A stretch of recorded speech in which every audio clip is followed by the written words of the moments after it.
Hello, my name is Phil Swimley. I'm a retired head baseball coach, University of California, Davis. The objective of this effort is to explore the mechanical differences between injured and injury-free pitchers. Do the injured produce more stress? And if they do, where and how much?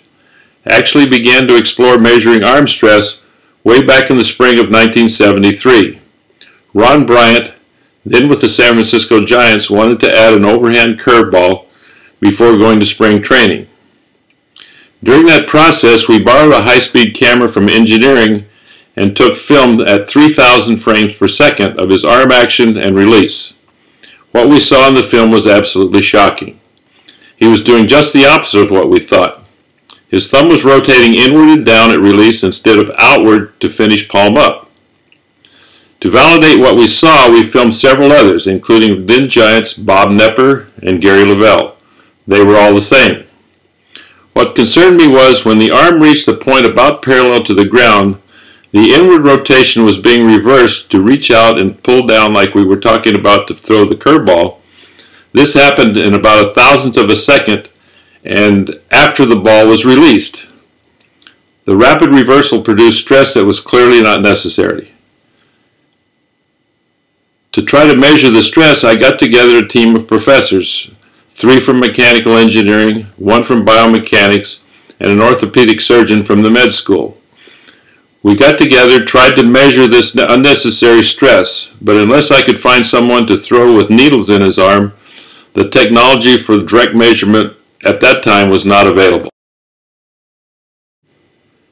In the interim, our committee met without success. And then just before I retired, Wich Lincecum came on the scene. Since we were in Giant country, people were asking all the time, how's this little guy throw so hard? Also, about half the scouts thought he was going to break down. Since I'd taken some physics in college, I remember the prof saying, all movement can be measured and explained with mathematics. So maybe I could figure out why what he's doing works, and also where are the stresses. My plan was to video the movement and plot the direction, distance, and rates of acceleration, and then work backward to evaluate the efficiency of his movement, and then try to calculate the amount of stress to the body parts normally injured. If we're going to compare stress, we need something to measure. In this case, we'll use momentum. The other things we need to keep in mind include velocity as a product of the rate of acceleration and the time to accelerate. A body in motion stays in motion in a straight line unless altered by a force. Speed at the perimeter of an arc is a product of the rotation speed and the radius squared. For every action, there's an equal and opposite reaction. The rate of change in acceleration or direction is proportional to the force applied. And finally, it obviously takes more force to get a given mass to speed over a shorter distance than it does for a longer one. When preparing to study Lincecum, we wanted to know where the energy was coming from. Where is it going? Are his mechanics fundamentally superior, or is he just a freak of nature? Compared to others, what is he doing to gain this advantage? First, we needed to explore the different approaches to mechanics. For example, extended knee, flex knee for the stride leg. Rotate the shoulders and hips back past the target line, or keep the glove side shoulder to the target. Drop and drive, or tall and fall. Is the momentum at foot plant moving in the direction that will produce faster shoulder rotation? Are there any rapid points of acceleration or direction changes that would place added force on the structures in the shoulder or elbow that are being injured? Let's take a look at Wich Lincecum and how he sits, turns, and explodes as he rotates off the mound. To get started, the first part of his motion from A to B is initiated basically with gravity. So he's from here, from A to B, he's a tall and fall guy. You can see here that gravity takes him from A to B in 23 frames. Leg drive from B to C, he goes in 8 frames. That's about 4 times the distance in 1/3 the time. The points to note here are that the shoulders are rotated about 45 degrees from target line, as are the hips, with the left leg extended and well back almost here behind the rubber. The right knee is flexed enough so that it can push forward and upward enough to counteract gravity, which is depicted here by the yellow line, to keep the white line, center of gravity line, going to foot plant in a straight line. The slide on the right notes one thing. The left knee is extended but flexed enough so that it shortens his swing arc, and that's one of the big differences between him now and when he was throwing a little bit harder. The point to note here, the left leg, picture left, is extended and he's taking a wider arc into foot plant. On the right, he's dropped it down a little bit and the arc to foot plant is a little more shallow. Note here that his glove side arm is extended and following a wide arc, much like he does with his legs. Just like skaters, pitchers can increase their shoulder spin rate by shortening the radius of the spinning glove side arm. But this is only effective if the forces are parallel or on plane with the throwing side arm.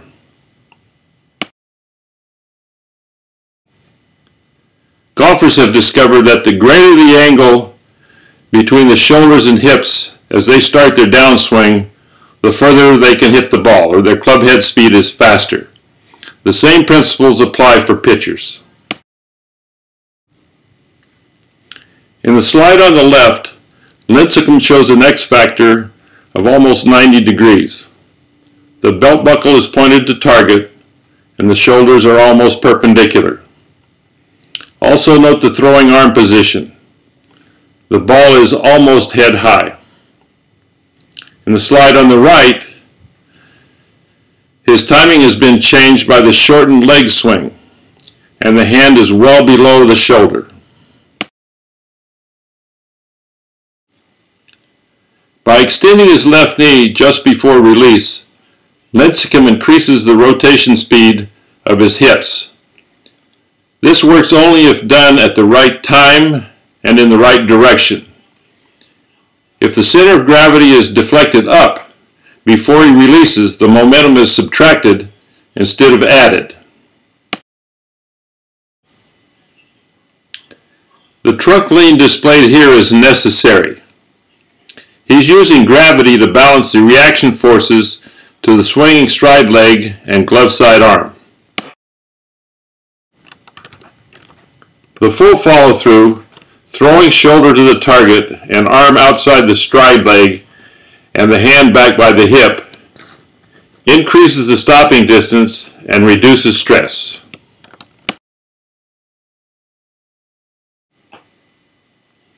Now let's take a look at Strasberg, a pitcher who keeps his shoulder line to target and flexes his stride leg knee.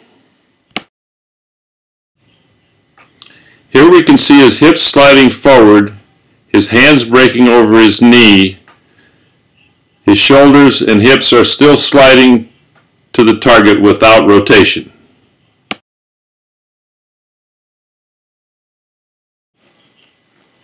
The points to notice here, the glove is below the waist, and the stride foot is following a path almost straight to foot plant. The hips and shoulders continue without rotation. In this frame, the glove is rotated to a point over the target line, the back knee is flexed even more, and the shoulder and hip lines are still to the target. At this point, the X factor, the shoulder and hip separation, is minimal. More significantly though, the hand is being drawn up under and in front of the elbow. Here the ball is above the head and the elbow is moving rapidly forward to pass the hand.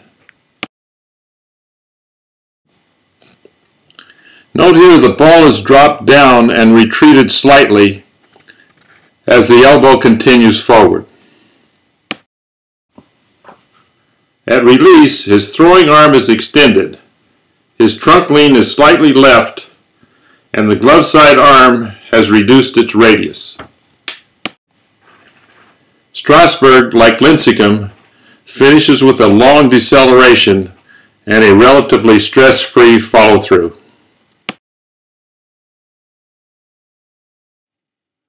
From an overhead perspective, where each square in the graph represents a unit of energy, we're plotting the extended knee approach, the flexed knee approach, and the spine direction to try to determine the magnitude of the energy produced. With this graph, we're measuring three things: the amount of energy produced by the flexed knee approach, and then we want to contrast it with the extended. The extended knee approach swings out to the right. The black lines are an indication of the direction of the mass at each instant. It always wants to go straight because mass wants to go in a straight line. It only moves because it's attached to the pivot, which is the hip, that moves the mass back toward the pivot foot. The light blue line, center of mass line, moves out away from the pivot because of the energy produced by the swinging leg. Mass always wants to go straight, so the further you can move that line to the outside, the more leverage you gain to move the body around the pivot point. If you take a look at the green line, the flexed knee line, you can see it covers less area and also moves the center of mass more toward the pivot. Everything is a little bit more linear. There's no rotation and less energy produced, and it's also pointed more toward the pivot point, or it's closer to the pivot point, losing leverage. So what we can conclude by plotting the movement and measuring the energy produced, the extended knee approach will produce almost 3 times as much energy. Although this chart is not quite to scale, it's pretty close. It also directs the energy away from the pivot point, which gives you more leverage to produce the shoulder rotation. With this embarrassingly crude slide, with the oval representing an overhead look at the body and the green arrow indicating movement to foot plant, I want to summarize 2 points. The first is, as the direction of the momentum moves toward the pivot point, in this case foot plant, the leverage to generate rotation decreases. The analogy I like to use in this case is that of a car running into a tree. If you run into the tree with the hood ornament, the car folds around the tree and everything stops. If you run into it, say, with the headlight, the center of mass is outside the contact point, it continues on and creates rotation. Point number 2 is, if the mass is spinning, the direction of the center moves away from the pivot point and increases the leverage to generate rotation. My analogy here is with a basketball. If you drop a basketball straight down with no spin, it comes straight back up. If you drop it down with spin, it moves in the direction of the spin. If you throw it in the direction of the spin, you can summate the 2 forces and enhance your effort.